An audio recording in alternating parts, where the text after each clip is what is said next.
I'm making this video for somebody who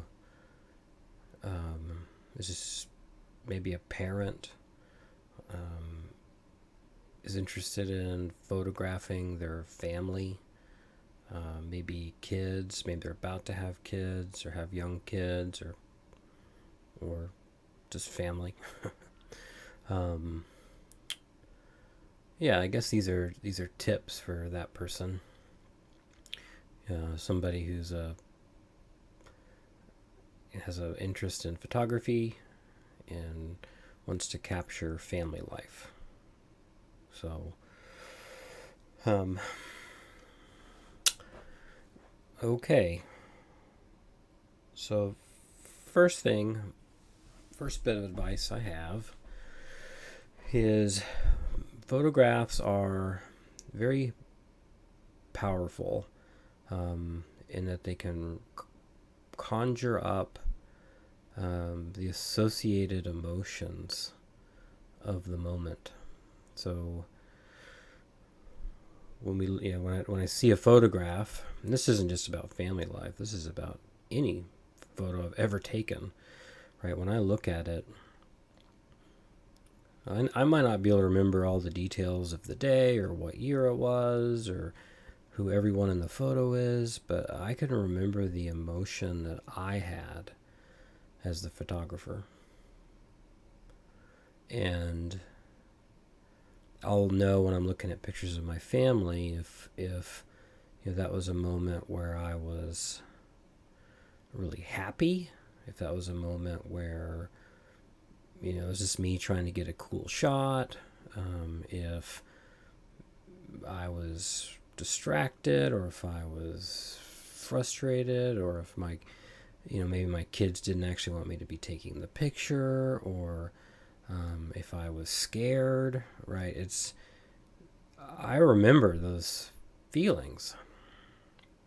So, with that in mind, I'm careful when I'm photoing my family to, most of the time, I want to be feeling good feelings. I don't mean to force it, but like that's what I want to be capturing is those moments of life where I'm bottling up, um, the best memories and emotions of family life, of my life, um, because I'm going to use the photos to, re-engage with those feelings. Um, that means I can't be overly focused on my camera and my technique, or not really present in the moment. Right? It in a way it actually encourages me to participate in the event or whatever, both physically and emotionally. And right, and sometimes that's what prompts the photo is, right, the emotional component.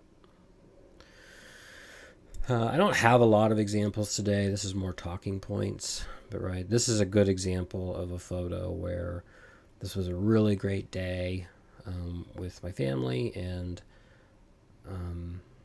I love that my son here is interested in the berry. I wish you could see it, but that connection with my son and my wife, and even me, right? I'm right there in the photo too.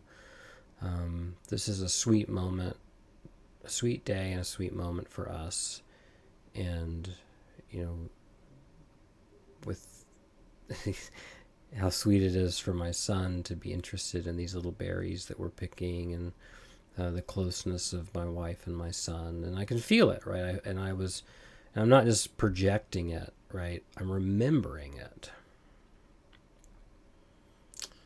Um, this is kind of explaining that like pictures are very personal, which they are, but it's also, I think it comes across to the people who look at it too that there was, something heartfelt there.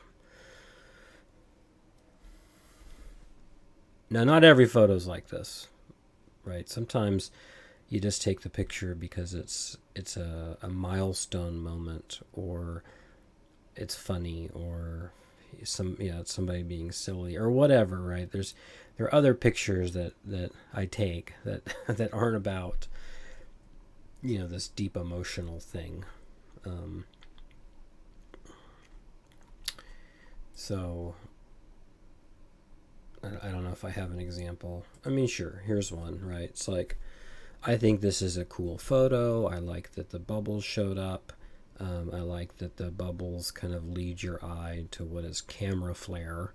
I like that my other son's in the background, enjoying the scene. So I think there's some photographic merit. It's a pretty good moment. They were having lots of fun. But I also know that I was pretty caught up in trying to catch the photo, and like this was a pretty fun time, but like not the funnest in the world. I mean, they're playing with bubbles, so it's like, just it's an example of, so maybe it's like, I take photos for other reasons, right?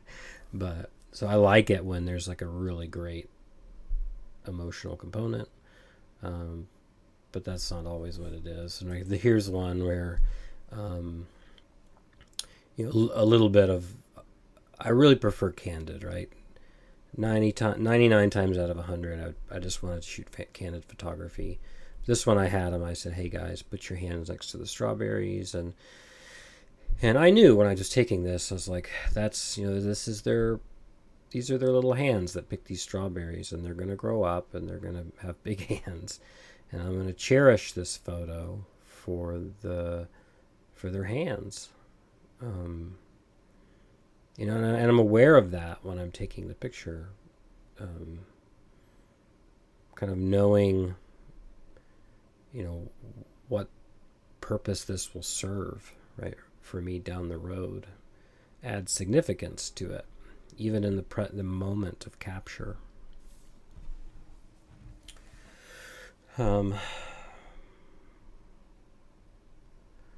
and I think part of the reason I've kind of become extra conscious of all this is to catch myself from getting too caught up in the photographing,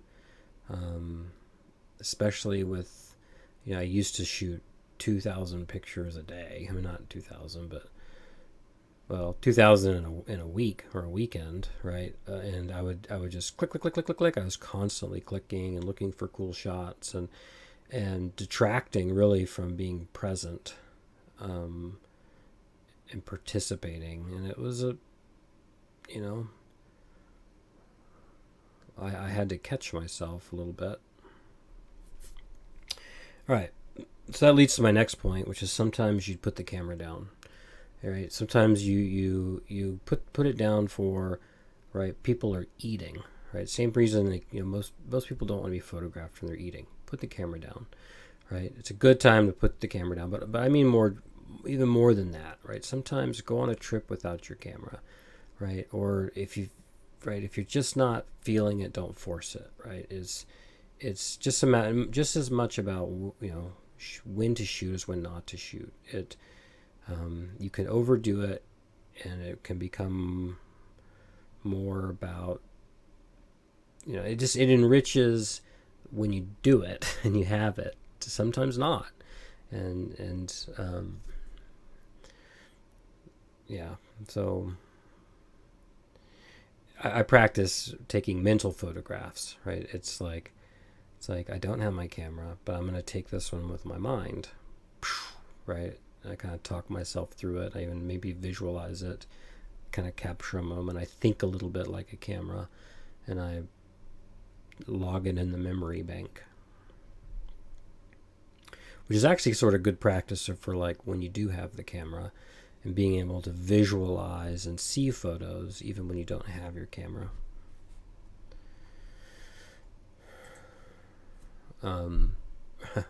Now, I love this photo. I wish his eyes were open, I guess. But this was, he filled up, he didn't quite fill it up, but he thought that he had filled up his pint little thing. and he was really proud that he had filled it up and he was going to go get another one. And you can see him, stick out his arms in his chest, and sometimes he kind of poses for the camera. But this is not that. This is just like pure. I mean, you see the way he's kind of his hands, right? He was just so proud of his accomplishment. There's maybe a little bit of camera posing in there too, but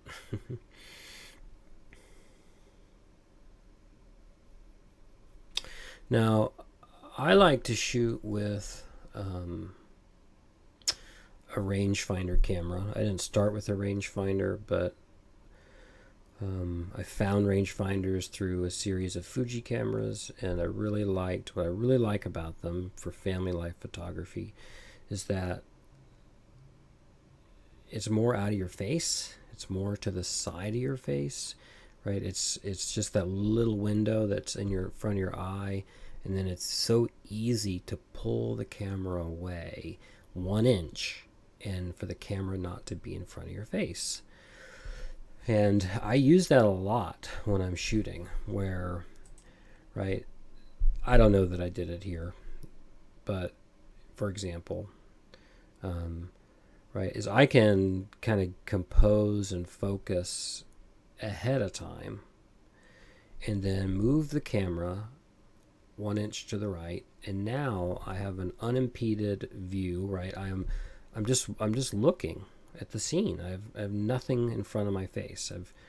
Right, and I can just wait for the moment I want to capture. Right, that's so different than having a big camera or an EVF or whatever in your face, right? It's or looking through it, which is another reason I really like an optical finder. Is I don't want to be staring at a screen and seeing a digital rendering, right? I want as much as possible to be to really see and not have something in between me and my family. So rangefinder is great for that, especially one with an optical finder. And something I just recommend practicing is like compose and get your focus and everything ready, and then move the camera out of your face, right? Just enough where nothing's really changed. Or move your head, right? Leave the camera the same place. Move your head, and then you'll see the moment you want to capture. Click. Okay. You can also do that from waist level, right? Is compose and focus and zone focus or whatever, with the camera not in front of you, and then snap. My next point, which I guess I don't really have a photo for it, but it's find the good light is what I called this, right? It's one way I've gotten better as a photographer over the years is recognizing when the light in a room or outside is good for photographs.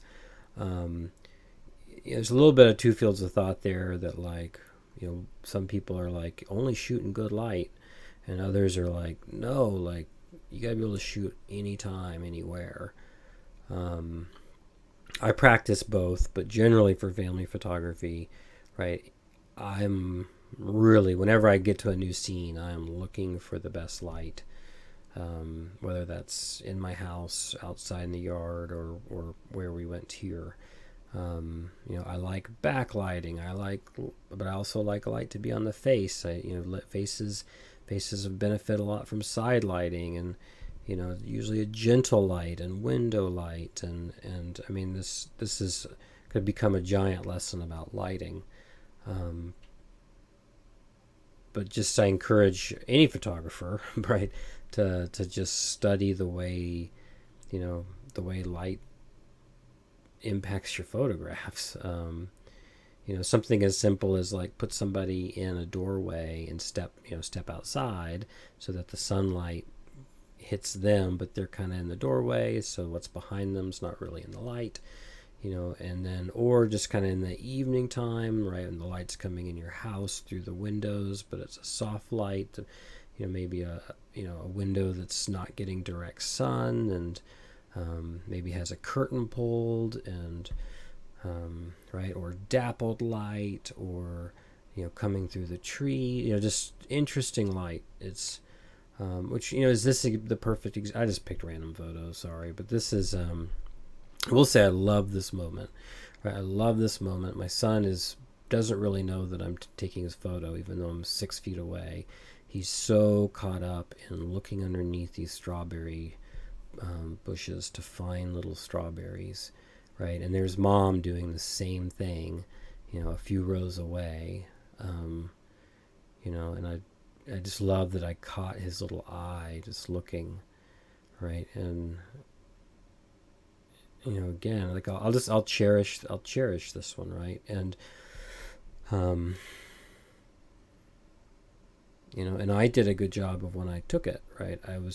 I even catch myself a little bit. If I give myself a moment to feel the emotion, right, and then click, I bottle it up.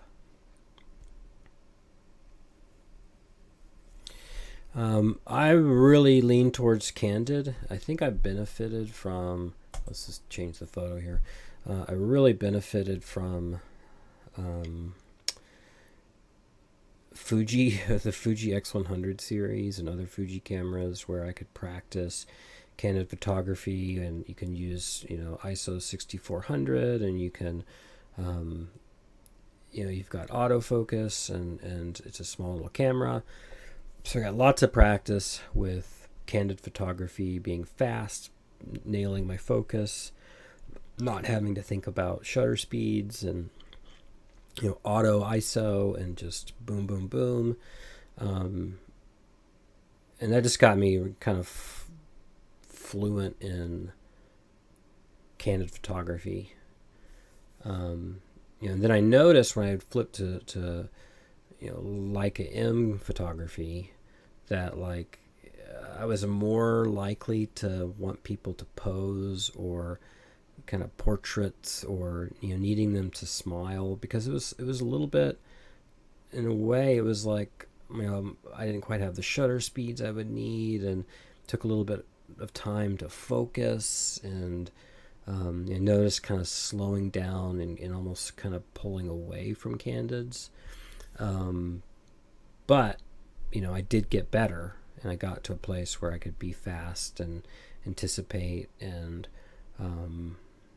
get away from feeling like I needed to have people smile, which I guess that's a bit of a piece of advice, right, for your family, is like, and I kind of take it for granted, right, of just like capture your family being real, not just like, there's plenty of other people are going to take pictures of your family standing together, smiling at whatever place or family event, right? You get to be the candid photographer for your family. All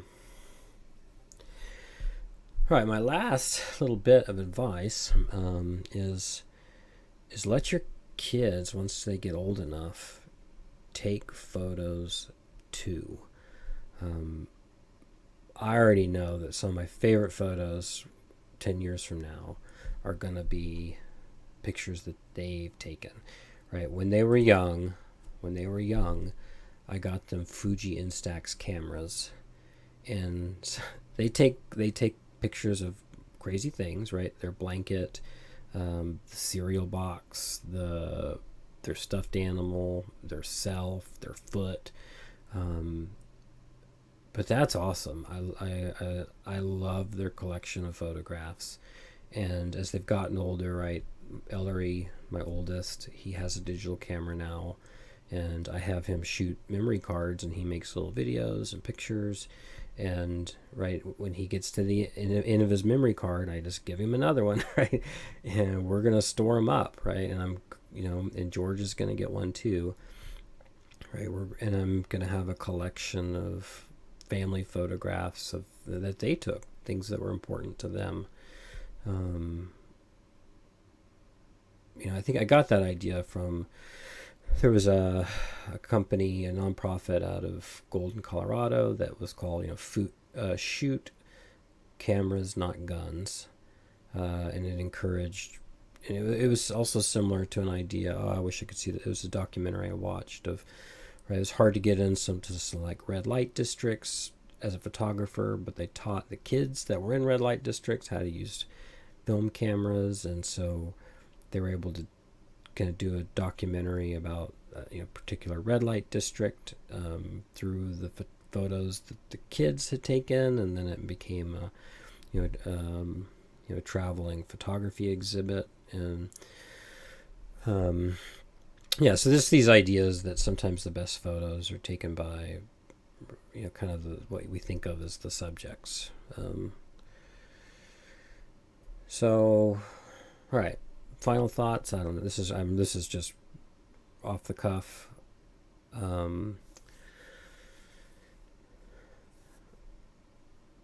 don't know. It's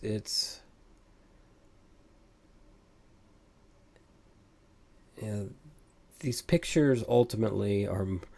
I guess I shoot with the mindset that a lot of them are for me, and things that I'm going to cherish when every day, but especially when my kids are older, and my family is not as physically close, temporally as close, and with that in mind, like, I don't look at every picture I take now. Some of it's I know I'm just storing away. When I shoot digital, I shoot. Memory cards are so cheap, $8, $12, $20. I just shoot them like film. I don't erase them, and I store them away. I shoot film. I scan most of it. Everything though, I store carefully, and I know someday I'm going to get back to it. And then I don't know. I guess I'll just end there. Keep this shorter. So, all right. Enjoy.